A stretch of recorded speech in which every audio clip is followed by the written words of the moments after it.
Welcome to The Short Score, your weekly update of roping news from around the industry, where you can find the latest on the sport from the pro rodeo ranks to the jackpot world. I'm Taylor Vollen, and I'm your host.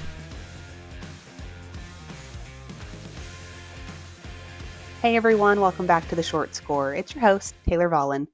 Man, it's been a minute. We took a bit of a break for the holidays and the new year, but we're back for today's episode. Over the weekend, we were boots on the ground at the Lazy E for the WCRA Stampede at the E, catching all the action in the team roping, and of course the barrels and breakaway over at our sister sites. When it was all said and done, Peyton Walters and Joe Mattern were your Stampede at the E team roping champs for the $15,000 man prize, and today you're going to get to hear from their interview. Not only are you going to hear from Peyton and Joe, you're also going to hear from the Progressive Rounds 1 and 2 champs. We're going to start this episode off with the Progressive Round 1 champs, of course, Jake Wells and Briar Hamilton, who won the round with an 8.22. This episode is brought to you by Spalding Labs.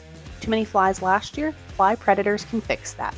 Effective and easy to use Fly Predators kill flies before they hatch, which dramatically minimizes your fly problem while saving you time.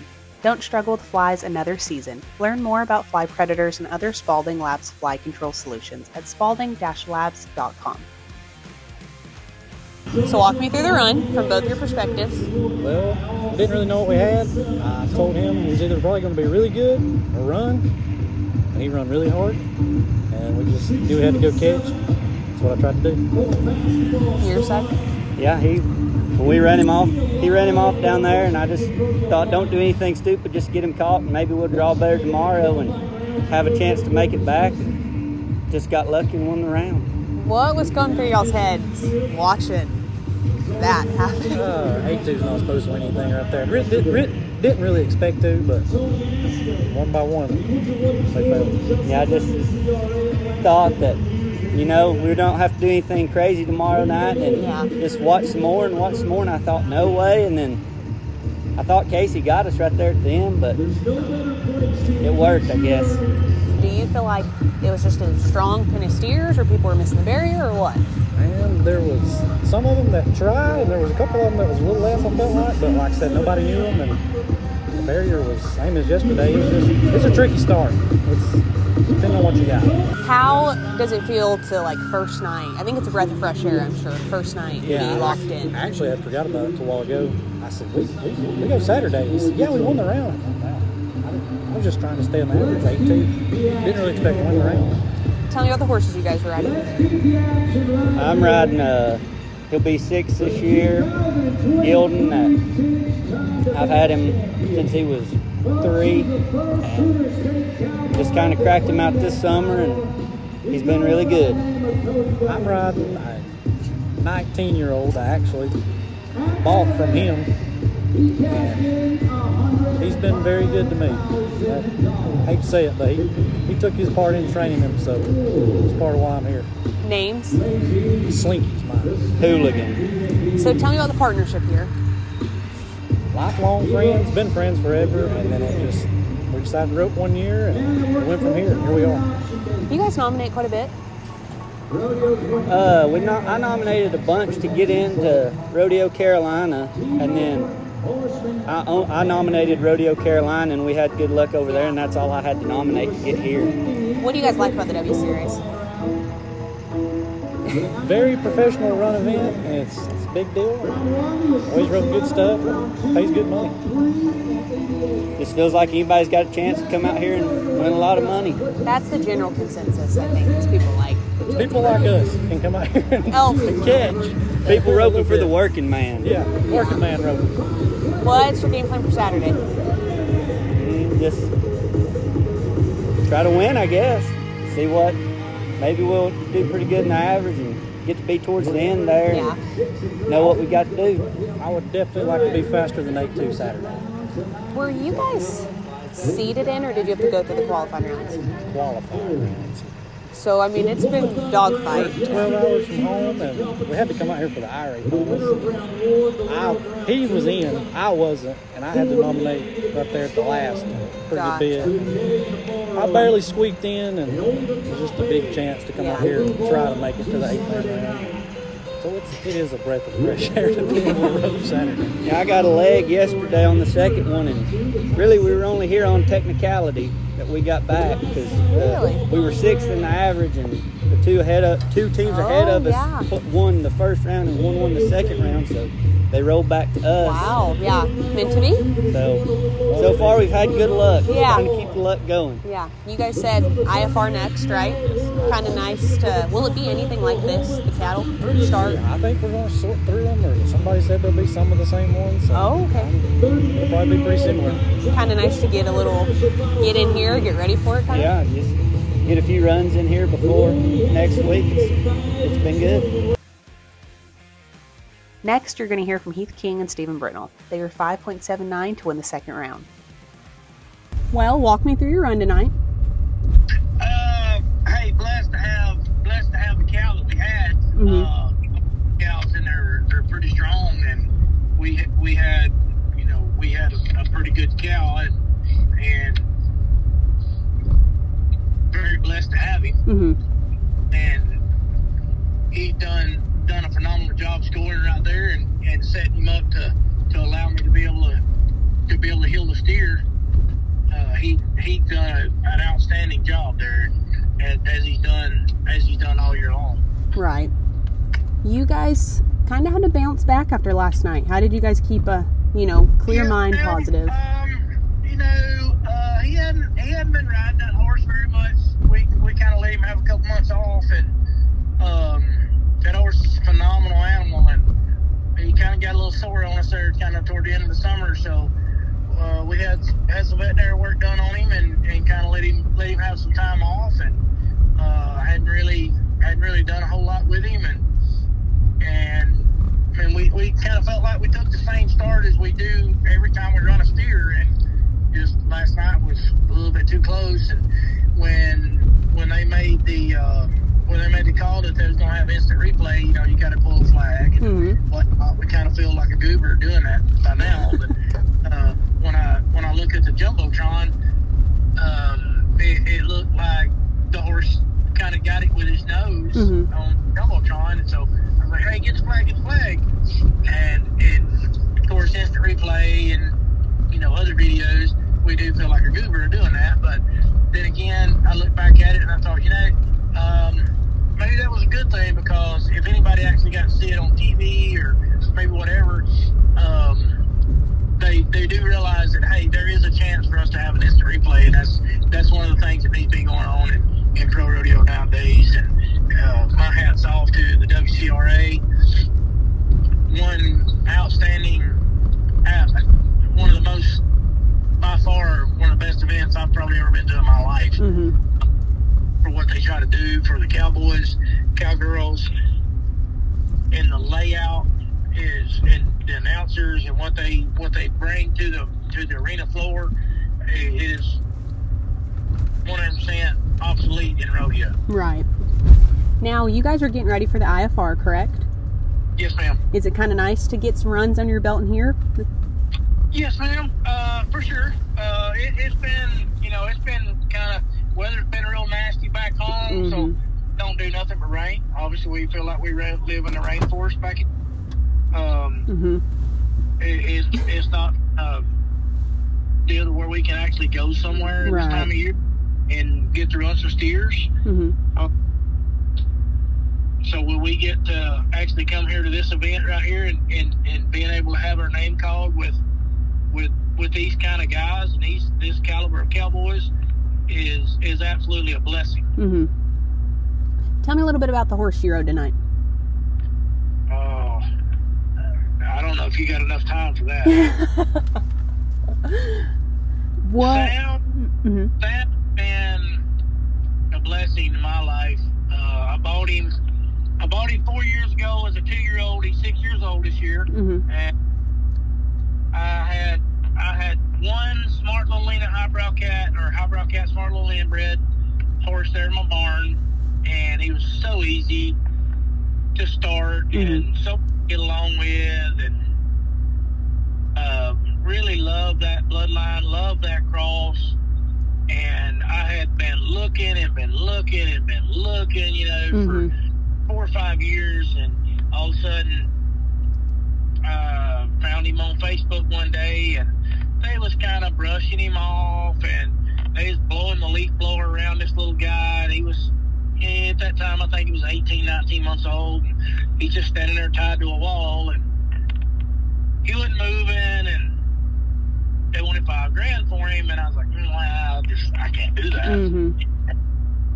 Well, a few months later, they're loping circles on him, and blah, blah, blah, and I'll take him. Right.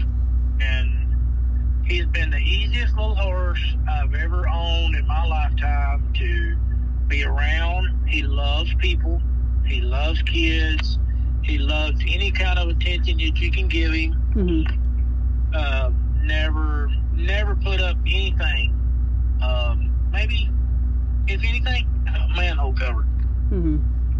Gotcha. Walk across the parking lot, he sees a manhole cover. He's liable to jump like a cat. But he's been an amazing animal, been a blessing in my life, and I kept him a stud for a little while, and he just kind of, when he was by himself, he was getting a little unruly by himself. He'd kick at people coming by, kick at other horses coming by, and I thought it was just too much liability. So I had him cut, and the eyebrow cat himself died the next morning. Wow. I'm really hate that. Mm-hmm. I do. I wish I still had him standing a stallion, but he has been a blessing to my life and my family, and could have sold him a couple of times now, and he's become such a part of my family, and he'll never go nowhere. What's your guys' plan for tomorrow?